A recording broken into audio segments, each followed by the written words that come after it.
કેન્દ્રીય નાણામંત્રી નિર્મલા સીતારમણે વર્ષ 2024-25નું સતત 7મું બજેટ રજૂ કર્યું હતું। સીતારમણે કહ્યું હતું કે ભારતની જનતાએ વડાપ્રધાન મોદીના નેતૃત્વવાળી સરકારમાં તેમનો વિશ્વાસ વ્યક્ત કર્યો છે। તેઓ ઐતિહાસિક ત્રીજી ટર્મ માટે ફરીથી ચૂંટાયા છે। મુશ્કેલ સમયમાં પણ ભારતની અર્થવ્યવસ્થા ચમકી રહી છે તેવું તેમણે જણાવ્યું હતું।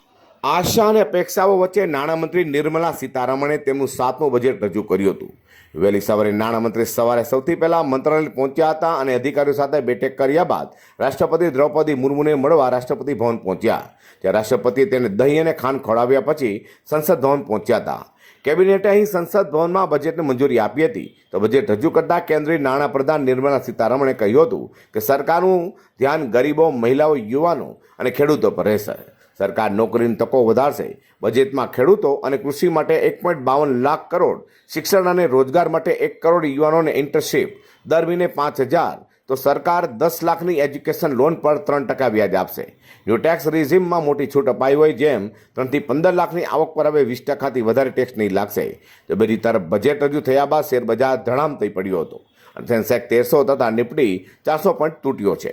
તો કેન્દ્રીય નાણામંત્રીએ રજૂ કરેલું બજેટ નિહાળવા માટે સુરતના ચેમ્બર ઓફ કોમર્સ દ્વારા નાનપુરાના સમૃદ્ધિ ખાતે મોટી સ્ક્રીન પર મુકાઈ હતી। ત્યાં ઉદ્યોગપતિઓ અને વેપારીઓએ બજેટને લાઈવ નિહાળી પોતાની પ્રતિક્રિયા પણ મીડિયા સમક્ષ આપી હતી। બજેટ આમ તો ખેતી પ્રધાન બજેટ દેખાય છે અને સુરતના બિઝનેસને જો જોવા જઈએ આપણે તો એમએસએમઈ સેક્ટરમાં term loan credit guarantee scheme એટલે 100 કરોડના ફાઇનાન્સ સુધીને આવરી લેવા માટે એક અલગ ફંડનું આયોજન કરવામાં આવ્યું છે। બીજું સ્ટેટ એસેટ પીરિયડમાં પણ ફાઇનાન્સ જરૂરિયાત સંતોષાય તેનું ધ્યાન રાખવામાં પણ આવ્યું છે।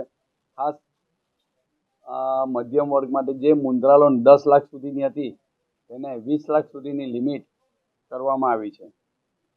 બીજું વિવાદથી વિશ્વાસની સ્કીમ 2024 બાબતે એ લોકો નિર્ણય લેવામાં આવ્યો છે। તેમાં જે જૂના કેસો પેન્ડિંગ છે જેનું જલ્દી નિરાકરણ થશે અને વિવાદથી વિશ્વાસ સ્કીમ હેઠળ જે કોઈક સમાધાન થાય તેમાં સરકારની બી થોડી આવકો વધશે એવું લાગી રહ્યું છે।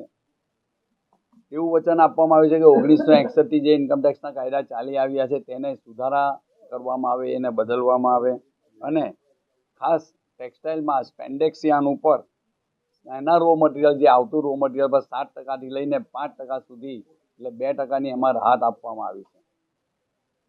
ત્રીજું ઇન્ફ્રાસ્ટ્રક્ચર ડેવલપમેન્ટ માટે બી રાહત છે અને મેઇન ડાયરેક્ટ ટેક્સમાં જે રાહત આપવામાં આવી છે તેમાં પર્સનલ ટેક્સમાં 17,500 સુધીનો નવી સ્કીમમાં ન્યૂ રિઝીમમાં 17,500 સુધીનો લાભ થાય છે પર્સનલ ટેક્સમાં, એ એક મોટી રાહત છે અને સ્ટાન્ડર્ડ ડિડક્શન 50,000થી વધારીને 75,000 કરવામાં આવ્યું છે। આ બધું નવી રિઝીમમાં કરવામાં આવ્યું છે ને આ જે રાહતો આપવામાં આવી છે તેનો ફાયદો અવશ્ય વ્યાપાર ઉદ્યોગ પર થશે। પર્સનલ લોકોની આવકો જે મોંઘવારી જેવું લાગે છે તેના પર પણ આની અસર પડશે, એનો બી થોડો ફાયદો જાહેર જનતાને અને પબ્લિકને થશે। ચેમ્બર ઓફ કોમર્સ ખાતે દર વર્ષે કેન્દ્રીય નાણામંત્રી દ્વારા રજૂ કરાતા બજેટને વેપારીઓ અને ઉદ્યોગપતિઓ નિહાળવા માટે આયોજન કરાઈ રહ્યા છે।